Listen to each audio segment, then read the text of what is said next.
Bapak Ibu yang saya hormati, Pak Riko khususnya selaku CEO dan beserta jajaran yang tidak bisa saya sebutkan satu persatu. Kali ini kita akan menjelaskan tentang presentasi produk dari Fitsnack. Nah, yang pertama akan dijelaskan oleh Pak Riko selaku CEO, kepadanya dipersilakan.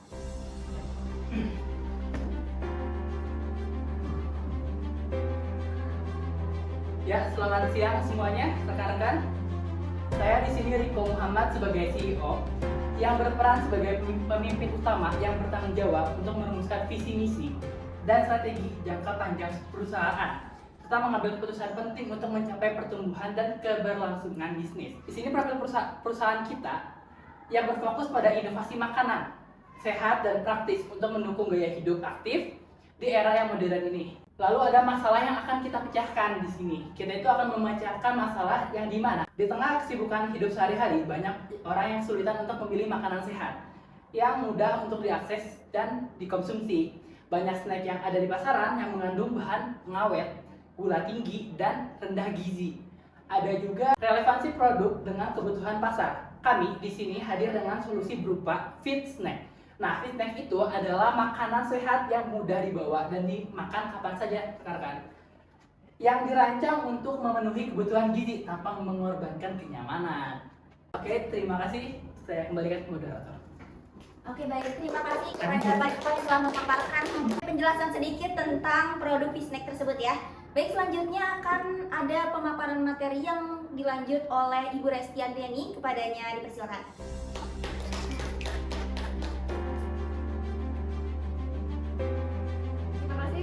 Bapak Ibu yang telah hadir pada presentasi produk kali ini.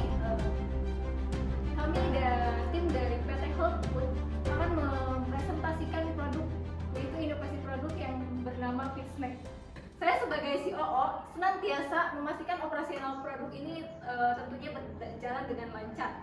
Jadi produk yang akan kita presentasikan adalah sebuah inovasi produk yang berasal dari PT Health Food, yaitu Fitsnack. Kemudian kenapa Fitsnack ini hadir untuk di kalangan masyarakat modern ini? Karena kebutuhan cemilan sehat untuk masyarakat modern ya tentunya, dan juga Fitsnack ini menjadi sebuah solusi makanan sehat yang praktis dan juga instan, gitu ya teman-teman. Begitu rekan-rekan. Terus yang ketiga adalah mendukung gaya hidup sehat yang instan. Dengan adanya produk Fitsnack ini bisa menggantikan makanan cemilan-cemilan yang tidak sehat menjadi sehat. Apalagi dengan banyaknya aktivitas di luar sana yang mengharuskan kita terus membawa cemilan kemana-mana, Fitsnack ini hadir untuk mengatasi masalah tersebut. Lalu bagaimana kemudian Fitsnack ini mengembangkan produknya menjadi lebih unggul daripada yang lain? Pengembangan produk Fitsnack ini juga akan melibatkan ahli gizi agar produk kita selalu mempunyai vitamin yang relevan dengan kebutuhan para masyarakat modern saat ini. Dan kami juga akan melibatkan para influencer untuk mempromosikan dan memakan produk dan mengkonsumsi produk kita tentunya agar orang lain juga bisa tertarik dengan gaya hidup sehat ini. Pengembangan produk ini juga tentunya akan fokus hanya ke buah-buah kering saja, namun buah kering ini tentunya masih layak makan dan sehat untuk dikonsumsi oleh masyarakat umum. Tentunya kita selalu memperhatikan kualitas produk Fitsnack ini. Produk ini tentunya tanpa gula dan tanpa pemanis buatan. Lalu metode pengujian yang kita gunakan juga selalu dijaga konsistensi rasa dan juga teksturnya. Nah, kemudian sistem pengendalian kualitas yang dapat mendeteksi masalah produksi sejak awal pun menjadi sebuah perhatian dalam pembuatan produk ini. Saya sebagai COO memaparkan beberapa pengembangan produk yang kita lakukan. Sekian dan terima kasih, dikembalikan kepada moderator. Terima kasih kepada Ibu Resti yang telah memaparkan tentang kualitas produk dari Fitsnack ini ya. Baik rekan-rekan, selanjutnya akan ada strategi pemasaran dari Ibu Salma Zahira. Langsung saja saya persilakan kepada Ibu Salma untuk mempresentasikan.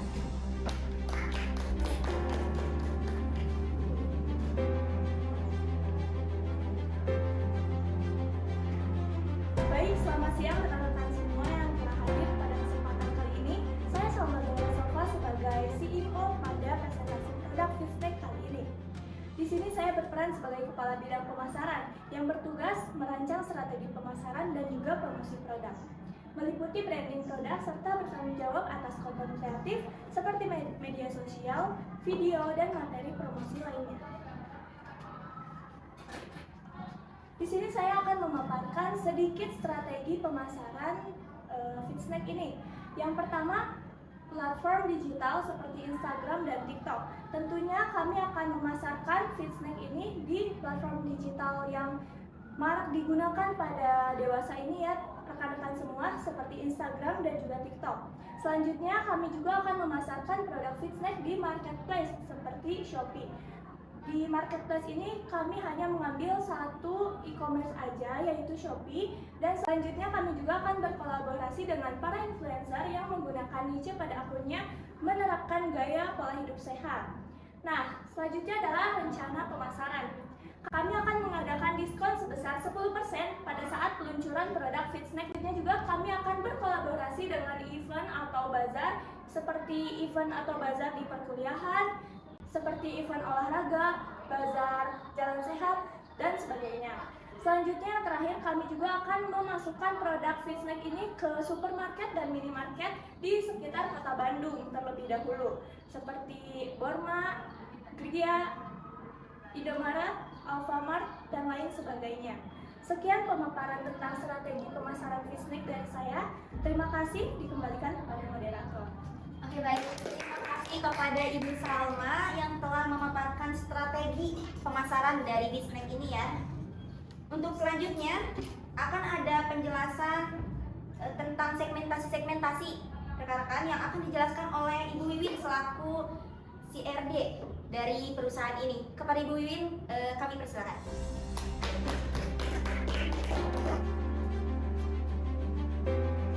Baik, selamat siang rekan-rekan semuanya. Di sini saya berperan sebagai CRD dari perusahaan Fit Snack. Nah, di sini saya akan memaparkan mengenai target pasar dari produk Fit Snack. Nah, kami mengkategorisasikan ke dalam 3 bagian, yaitu ada generasi milenial, generasi Z, dan generasi alpha. Nah, yang pertama ada generasi milenial. Generasi milenial ini tuh semakin sadar gitu akan kesehatannya, yang mana kesehatan ini adalah investasi jangka panjang untuk di masa depan gitu. Kemudian yang kedua ada Gen Z. Nah, Gen Z ini tuh sangat aktif gitu di media sosial, yang mana mereka tuh suka dengan tren-tren yang sedang terkini gitu. Yang ketiga itu ada generasi alpha, yang dimana generasi alpha ini hampir sama dengan generasi Z, yang dimana mereka itu aktif di media sosial dan juga mereka tuh masih dalam pengawasan orang tua, yang mana orang tua menginginkan kesehatan yang baik itu untuk anaknya. Nah, alasan kami memilih 3 kategorisasi tadi untuk produk Fit Snack, yaitu yang pertama, peduli akan kesehatan. Saat ini banyak sekali orang yang sudah aware gitu dan peduli tentang kesehatan, yang mana kesehatan ini merupakan investasi jangka panjang di masa depan. Kemudian yang kedua, aktif di media sosial. Nah, media sosial ini adalah strategi pemasaran yang baik di saat ini, yang mana dengan melakukan promosi di media sosial, produk yang kita luncurkan itu akan mudah dikenal gitu oleh khalayak. Dan yang terakhir, menyukai hal-hal yang praktis. Nah, saat ini orang-orang tuh cenderung suka dengan hal-hal yang praktis dan juga simpel, yang mana kami meluncurkan produk Fit Snack yang kami buat dengan kemasan yang sangat praktis dan juga simpel. Sekian yang dapat saya sampaikan, terima kasih.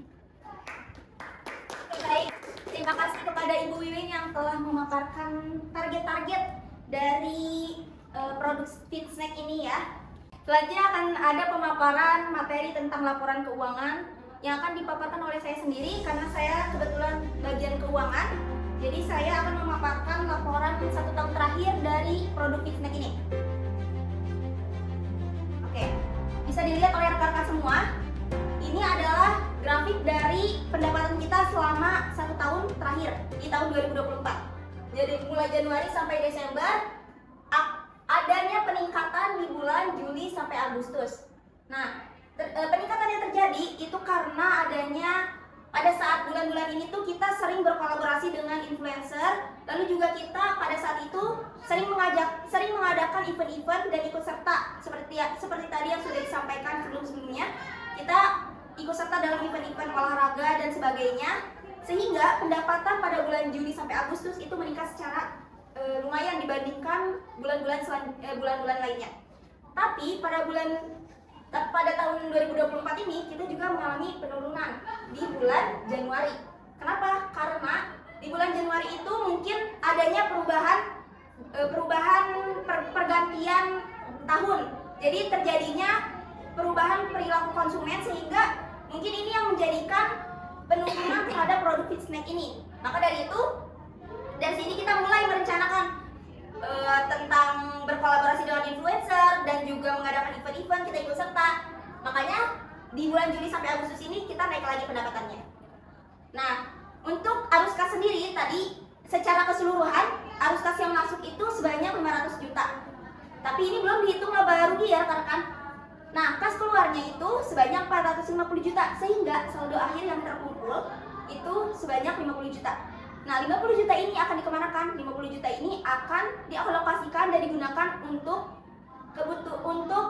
distribusi produk fit snack dan perusahaan di tahun depan, di selanjutnya. Nah, untuk pendapatan tadi sudah digambarkan sedikit. Total pendapatan tadi 500 juta. Lewat mana? 500 juta ini lewat saluran utamanya itu lewat media online seperti e-commerce kayak Tokopedia atau Shopee. Itu kita saluran utamanya lewat situ. Dan 30%-nya itu dari reseller. Jadi 70%-nya itu lebih gede dari online shop yang sebagainya dan berkolaborasi dengan influencer. Dan perjualan tertinggi tadi terjadi di bulan Juli sampai Agustus sebanyak 70 juta. Selanjutnya, biaya pengeluaran, pastinya akan ada biaya pengeluaran. Nah, kita lihat dulu grafiknya. Dari biaya operasional ini, kita mengambil 3 komponen utama, yaitu ada produksi, administrasi, distribusi, dan pemasaran. Nah, produksi ini kita biaya pengeluarannya paling besar, sebanyak 47,1% atau 200 juta. Nah, itu melalui mana? Lewat bahan baku. Dan juga yang kedua ada dari pemasaran. Dari pemasaran kita mendapatkan 17,6%, yaitu sebanyak 75 juta. Juga yang ketiga ada dari distribusi. Ini lewat pengiriman logistik itu sebanyak 50 juta. Lalu yang terakhir ini yang kedua terbesar yaitu administrasi sebanyak 100 juta lewat gaji untuk alokasi kepada gaji karyawan. Dan laba rugi dari pendapatan kita itu total laba bersihnya tadi kan 500 juta ya. Total laba bersihnya itu 75 juta dan tantangannya tadi ada di bulan Januari penurunan itu kita menjadi tantangan dan agak rugi. Terus juga rencana kita tahun depan itu kita fokus terhadap pengeluaran produk baru, peluncuran produk rendah gula dan ekspansi pasar, dan kita juga menargetkan peningkatan pendapatan sebanyak 20%. Mungkin itu saja pemaparan materi keuangan yang kita dapat selama 1 tahun terakhir ini. Kesimpulannya adalah solusi cemilan fit snack ini adalah solusi cemilan sehat yang menyediakan berbagai inovasi dan praktis juga dan bergizi untuk mendukung gaya hidup aktif. Lalu bahannya juga pastinya alami karena menggunakan bahan-bahan alami tanpa pengawet karena bahan dasar utamanya adalah dari buah. Kandungan gizi yang unggul kayak serat, protein dan sebagainya itu sudah menjadi komponen utama. Lalu target pasarnya profesional muda, mahasiswa dan individu aktif itu menjadi sasaran kita dalam produk ini. Baik, itu saja rekan-rekan semua pemaparan materi dari produk fit snack ini. Semoga produk ini bisa menjadi keunggulan terutamanya khususnya di kalangan masyarakat dan bisa berdampak positif kepada perusahaan kita. Baik, itu saja, cukup sekian pemaparan materi tentang produk fit snack. Saya selaku bagian keuangan, terima kasih. Assalamualaikum warahmatullahi wabarakatuh. Fit snack Harga hemat, bikin sehat.